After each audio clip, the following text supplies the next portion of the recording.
Magandang araw po mga kaibigan at mga kapatid. Ito pong muli si Brother Ren na sa pangalan ng channel na ito ay nagsasabing salamat sa Diyos sa pagkakataon na ibinibigay sa atin upang maipagpatuloy po natin ang mga pagtalakay sa mga aral na pinaniniwalaan ng Iglesia ni Cristo 1914. Salamat po muna sa lahat ng mga sumusubaybay at nakinig sa ating mga nakaraang videos, at sana po ay ipagpatuloy ninyo at tapusin ninyo ang pag-aaral na ating gagawin. Alam na po ninyo ang ating pamamaraan. Sumisipi muna tayo ng aral o paniwala ng INC sa kanyang magazine, at ang ating pong Pasugo magazine na gagamitin ngayon ay yun ding Centennial issue, na ito po ay umigit kumulang 2014 ang kanyang issue, mga kapatid, dahil nga centennial anniversary ng INC. Ang ating pong pagtutuunan ng pansin dun sa pinaniniwalaan ng INC ngayon ay yung iniaaral niya na meron ang wikang nakaupo doon sa langit sa gawing kanan ng Diyos, sitting at the right side of God. Kaya nga, saang pahina ba ng Centennial Pasugo natin ito mababasa? Doon po sa page 62. At itanong na rin natin, sino kaya ang tinutukoy ng Iglesia ni Cristo 1914 na nakaupo raw sa gawing kanan ng Diyos? Ito po, basahin na natin, no? Page 62. Truth is, the Lord Jesus Christ, who is now in heaven, sitting at the right side of God. Katotohanan ang wika na ang Panginoong Hesukristo na ngayon ay nasa langit na, nakaupo sa gawing kanan ng Diyos. Bakit kaya merong ganitong iniaaral ang INC? Una, yun ang kanilang paniwala, yun ang kanilang pananampalataya. Kasi kung magkaminsan, yung word na paniwala at pananampalataya, pwede namang gamitin, na pagpapalit. Ang paniwala nila, si Jesucristo, nung nasa langit na, umupo sa gawing kanan ng Diyos.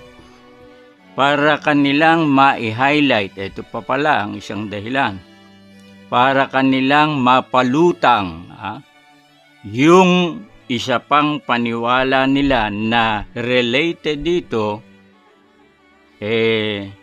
kanilang iniaaral itong si Kristo ang wika doon sa langit ay nasa gawing kanan ng Diyos. Anong aral nila yon? God and Christ are two different beings. Narito rin yun, page 62, third column. Ang Diyos ang wika at si Kristo ay dalawang magkaibang beings. Word nila yon, beings. Hindi natin malapatan ng eksaktong salin sa Pilipino yung beings, kasi parang pagkatao o katauhan ang lumilitaw na definisyon. Samantalang dito, ang tinutukoy Diyos, yung nakaupo raw si Kristo sa gawing kanan pagkatapos si Kristo. Kaya beings yun ang ating gamitin. God and Christ are two different beings.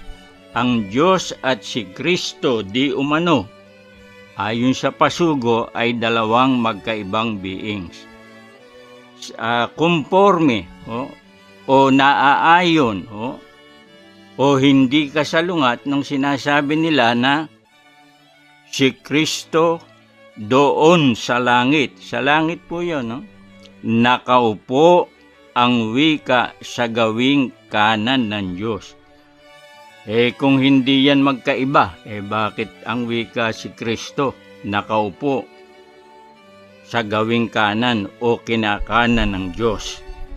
Kaya nga, ang kanilang konklusyon, magkaiba talaga yan. Hindi Diyos si Kristo. Yan ang isa pa nilang konklusyon. Sapagkat paano ang wikang magiging Diyos si Kristo samantalang siya po ay nasa gawing kanan o nakaupo sa gawing kanan ng Diyos. Yun ang kanilang mga paliwanag dyan. Ngayon, sapagkat sabi nga rin nila, two different beings, yung God at yung Christ, at dun sa the Lord Jesus Christ, who is now in heaven, sitting at the right side of God, parehong tinukoy o tinurol. God, pagkatapos Jesus Christ. Magkaiba yan, ayon sa aral nila. Ano bang isang pagkakaiba o isang difference ng Diyos at ni Kristo ayon din sa pasugo? Pag sinabing pasugo, INC Magazine yun. Dito rin, page 62. The Almighty God is a spirit in a state of being. He does not have flesh nor bones, unlike the Lord Jesus Christ. Ang Diyos na makapangyarihan sa lahat ay espiritu sa kanyang likas na kalagayan. Wala siyang laman at buto, hindi kagaya ni Panginoong Hesukristo. Ito na naman, naha-highlight o hina-highlight o pinoportray nila, pinalulutang nila, talagang magkaiba na ang kanilang talagang gustong paratangin na mensahe, iba si Kristo sa Diyos. Nakaupo ang wika si Kristo sa kanan ng Diyos, therefore magkaiba sila. Two different beings. Anong isang pagkakaiba? Ang Diyos ay spirit sa kalagayan. Wala siyang laman at buto, hindi gaya ni Jesucristo. Pwede ang ibig nilang sabihin, si Kristo po ay may laman at may buto. Kumporme na naman dun sa kanilang paniwala na si Kristo ay tao. Hindi nga sila naniniwala na may bahid ng pagka-Diyos O wag na nating sabihing bahid ng pagka-Diyos. Direkta na, hindi Diyos si Kristo. Ayan ang wika, sabi ng INC. Ngayon, sa ganang INC pala, pag sinabing God is Spirit, automatic yon, walang laman at buto. Bukod dun sa walang laman at buto dahil spirit, ano pa ba ang kanilang isa pang description? Ito, page 61. Ganitong nakasulat, many have been ignorant of the identity of the true God. And since He cannot be seen by man's naked eye, because He is spirit in nature. Ito pa, Marami ang wika ang walang muwang o ignorant sa pagkakakilanlan sa tunay na Diyos. At sapagkat siya ang wika ay hindi nakikita ng tao o ng mata ng tao. Bakit daw? Dahil siya ay espiritu sa kalagayan. Yan ang pangalawang description nila. Pag sinabing ang Diyos ay espiritu, yung Almighty God na spirit, automatic yun, walang laman, walang buto. At, ito pa, hindi nakikita ng tao. Dito ang sabi nila, He cannot be seen by man's naked eye. O ede, klaro, malinaw. Si Kristo nakaupo sa gawing kanan ng Diyos na espiritu. Walang laman, walang buto, hindi nakikita ng tao. Meron nang ipapapansin sa inyo si Brother Ren, doon sa mga binasa natin sa pasugo. Meron na dong magkakontra, mga kaibigan. Yung binasa ko na, truth is the Lord Jesus Christ who is now in heaven, sitting at the right side of God. Pansinin po natin, may gawing kanan ng Diyos ayon sa doktrina ng INC. Anong kumukontra dyan? Yung aral nila na God is Spirit, He cannot be seen by man's naked eye. The Almighty God is Spirit in nature, He has no flesh and bones. Ganun pala. Hindi nakikita ng tao, walang laman at walang buto. Bakit? Meron silang doktrina na si Kristo'y nakaupo sa gawing kanan ng Diyos na hindi nakikita. Sana mapansin po ninyo. Pag espiritu, hindi nakikita ng tao o ng mata ng tao at walang laman at walang buto, bakit meron silang itinuturo na gawing kanan ng Diyos? Paano magkakaroon ng gawing kanan ng Diyos? Batay sa turo ng INC, itinuro din nila na God is Spirit, He cannot be seen by man's naked eye. Sana natawagan kayo ng pansin, doon pa lamang. Ipinagdidiinan, God is Spirit in nature. He has no flesh and bones. Kasi yung flesh and bones, makikita yun ang mata ng tao. Wala nga nun Pagkatapos, He cannot be seen by man's naked eye because He is Spirit in nature. Kamukat-mukat mo ipinoportray nila, hina-highlight nila, ipinipinta nila. Si Kristo sa langit ay nakaupo sa gawing kanan. Itanong nga natin mga kapatid, hindi ba dapat, ang tanong, hindi ba dapat i-portray din nila o ipakita din nila yung gawing kaliwa? Baka sabihin nila, hindi, spirit in nature cannot be seen by man's naked eye. No flesh and bones.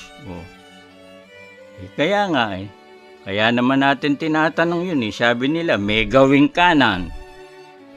Para wag maging incomplete ang portrayal o ang paglalarawan ninyo sa Diyos na Espiritu, hindi ba dapat banggitin nyo rin yung gawing kaliwa para naman hindi incomplete o para hindi tila baga kulang yung Diyos nyo na Espiritu. Siyempre sasabihin nila, Espiritu nga, hindi nakikita oh. Kaya nga bakit nagkaroon ng gawing kanan? Isa po yon. Ngayon, yun yung sa isang being, yung si Supreme Being, kumbaga tawag ng iba sa Diyos. Yung isang being, sabi nila si Kristo, na nakaupo sa gawing kanan, human being. Ang atin ngayong alamin, mga kapatid, dun sa sinasabi nilang si Kristo ay nakaupo sa gawing kanan ng Diyos, medyo balikan natin, kailan ba sinimulang ituro ng INC 1940 na si Kristo ay tao sa likas na kalagayan at pagkatapos nung umakyat sa langit, umupo sa gawing kanan ng Diyos. Since 1914 nga na sumipot yung INC sa Pilipinas. Pero kung sa Biblia natin sasaliksikin, yung sinasabing pag-akyat ni Kristo, parang unang siglo pa, pagkatapos niyang maghirap sa krus, pagkatapos ay nabuhay na maguli, pagkatapos ay nanatiling ilang araw sa lupa sa kanyang mga alagad at saka umakyat sa langit. Per century yun. Wag na po natin computein doon. Mga kapatid, doon na lamang sa since 1914. Mula 1914 hanggang ngayon, mahigit 100 taon na nakaupo si Kristo sa gawing kanan ng Diyos. Kung susundan natin yung mga aral ng INC sa kanyang pasugo, 110 years na nga. Kasi early 1914, nagbautismo na sila, ibig sabihin, nangaral na sila. At isa sa kanilang mga aral, si Kristo ay tao, human being, na nakaupo sa gawing kanan ng Diyos. Yun ang kanilang paliwanag, hindi po ba? Ngayon, ang ipapapansin naman sa atin ni Brother Ren, hindi ba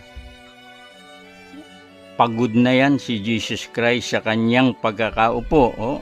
Sitting position niya yun ang kanyang kalalagayan na iniaaral ng INC. Kung 110 years nang nakaupo si Jesus Christ doon sa langit, sa gawing kanan daw, di umano, hindi ba pagod na yan? Mapapagod yan. Bakit po? INC mismo ang nagsabi na pagod ang Kristo. Ito, basahin natin. Page 62. God does not get tired, while Christ got tired. Ayan. Ang Diyos ay hindi napapagod, sabi ng INC. Subalit, si Kristo ay napagod. Kung si Kristo na sabi nila ay human being, tao, napagod, ayan letra por letra. Pagkatapos ay umakyat sa langit, tao pa rin, Kasi para sa kanila, tao, nung umakyat sa langit, tao rin na babalik. Hindi ba sa loob ng 110 taon na pagkakaupo, prolong and sustain sitting position at the right side of God ni Jesus Christ na tao o human being, hindi lang basta pagod yan. Super pagod na yan, lupaypay na yan, lungay-ngay na yan, mga kapatid.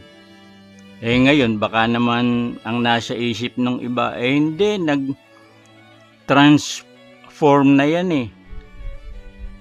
Parang anghel na yan eh. Pag sinabi mong parang anghel, hindi na yun flesh and bones, espiritu na yun.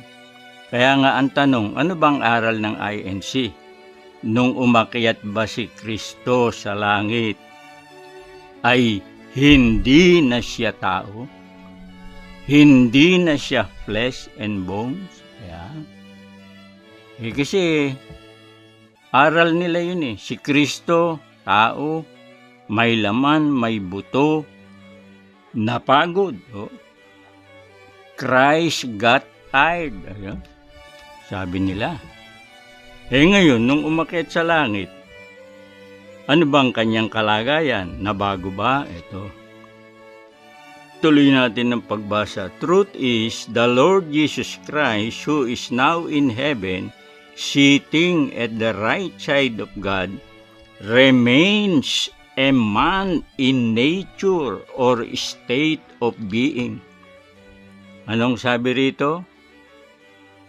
Katotohanan, ang Panginoong Hesukristo na ngayon ay nasa langit na. Oh. Sa langit, pansinin ninyo ang pinag-uusapan, nasa langit na nakaupo sa gawing kanan ng Diyos, ay nananatiling tao sa likas na kalagayan. Remains a man in nature or state of being.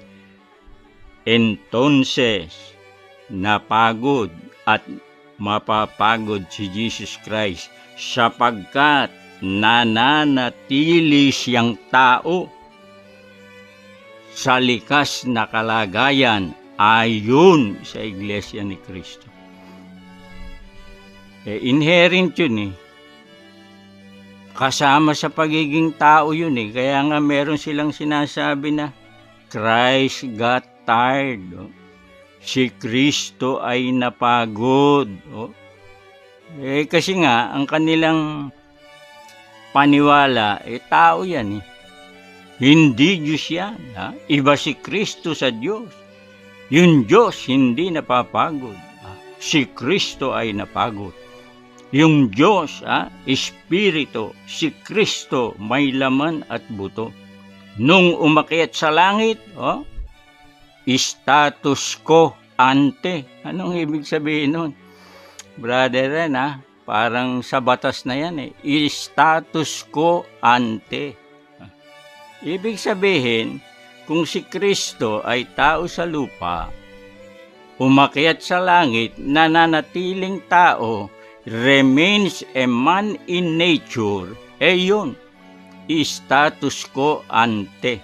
Yung kalagayan, bago pa man umakyat sa langit, si Kristo ay nananatiling gayon siya. Ibig sabihin, sa maikling salita, tao siya dito sa lupa, umakyat siya sa langit, nananatiling tao, napagod. Basta ba pagod? Hindi. Super pagod. Bakit? Imaginin po ninyo, 110 taon na nakaupo. Baka naman sabihin nila, hindi, tumatayo yan eh. Nag-e-exercise yan eh. Nag-iinat-inat yan eh. Nag-push up yan eh. Nagja-jogging yan. Ang tanong, saan sa pasugo yan? Na sa loob ng 110 taon ay merong pagkakataong tumayo siya. Naglakad siya. Nag-unat-unat. Nag-inat-inat. Nag-jogging. Nag-push up. Wala naman yan sa pasugo. Basta sa pasugo, umupo sa gawing kanan ng Diyos doon sa langit. Umupo, umupo, umupo. Yun ang nasa pasugo. Yun ang aral nila. Ni minsan ay hindi nila itinurong tumayo o nag-iba ng posisyon mula sa pagkakaupo si Jesus Christ. Napakahirap naman. Pet malo naman itong INC. sa kanilang lalarawan kay Jesus Christ. 110 years nakaupo. Oh. Alam nyo, yung prolonged sitting position at sustained sitting position, masama yan sa katawan ng tao. Mag-develop ng mga iba't ibang sakit ang tao. Oh. Kahit naman kayo, nasubukan nyo na, umupo kayo ng matagal, oh, sasakit yung likod. Oh. Bakit? Makukompress yung spine. Si Kristo ba may spine? Sabi ng INC, may laman at buto. Mababaluktot yon sa tagal ng pagupo. Sasakit yung lower back. Oh. Bakit po? Matagal na nakaupo. Ngayon baka naman sabihin ng INC, hindi. Nakaupo nga siya pero nakaupo sa wala. Pwede ba yun? Suspended ang kanyang pagkakaupo. Tiyak yun, may upuan yun, mga kapatid. Kasi sabi nila, nakaupo sa gawing kanan ng Diyos. Anong upuan? O anong silya? Gold-plated ba yan? Garing ba yan? O ivory? May patungan ba ng kamayan o ng braso para hindi naman mangawit?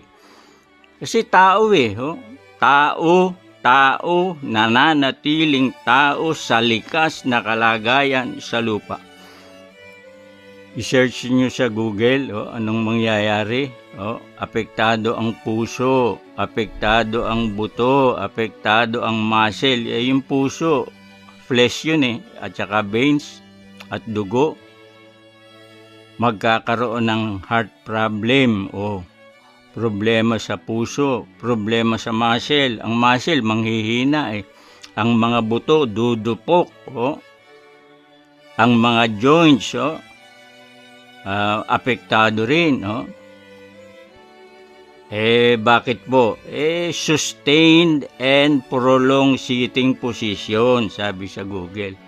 Yung kay Jesus Christ, higit pa sa prolonged and sustained sitting position. Bakit? 110 years ba naman, mga kaibigan? 110 years na nakaupo. Walang aral ang INC tumayo.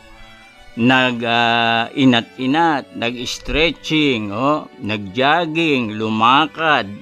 Lumakad-lakad, wala po. Basta yun ay nakaupo, nakaupo. Ang hirap niyan kahit kayo. Nasubukan nyo na yan. Kaya nga, yung mga doktor dyan sa INC, kahit sila, sasang-ayon sa sinasabi ni Brother Ren, na masama sa kalusugan ng taong may laman at may buto ang prolonged and sustained sitting. Si Kristo nga ay higit pa sa prolonged and sitting position sapagkat 110 taon na siyang nakaupo, pirmis palagi. Kung tutuusin nga, almost 2,000 years na yan kaya lamang dito na lang natin kinukwenta mula 1914 nung iaral ng INC na si Kristo na tao na nasa langit na ay nakaupo sa gawing kanan. Mga kaibigan at mga kapatid, sana i-revisit ng INC yan, na parang hindi konforme, o hindi kabe sa katawan ng tao yung aral nila na yan na nakaupo ng matagal na mga taon, mga kapatid.